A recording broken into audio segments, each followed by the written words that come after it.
Vay bilan. Yemaganing shu limon shashlik qoldi o'zi. Fozil aka, assalomu alaykum. Va alaykum assalom. Charchamayapsizmi? Rahmat, Qalaysiz? xo'sh, xizmat.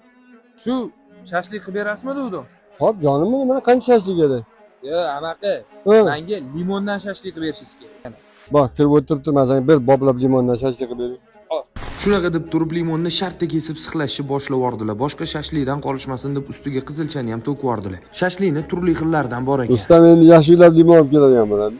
Tungi soat 2 bo'lsa ham odamlar kelishdan to'xtamayapti. Tashqarida ham o'tirishga joylar qilib qo'yishibdi. Bu orada bizning ham shashliklarimiz tayyor bo'ldi. Ichkariga joylashib olib, oshqozonga yengilli bo'lgan limon shashlikdan boshladim.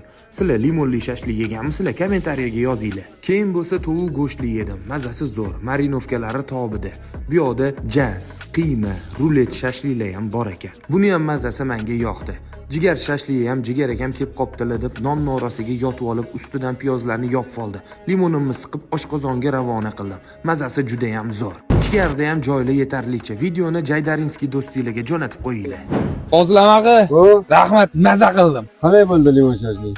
Zo'r ekan, gap yo'q. Asatbek o'zi nima qilsam ekan deb yurdim. Limon shashlik ham bo'lar ekan endi.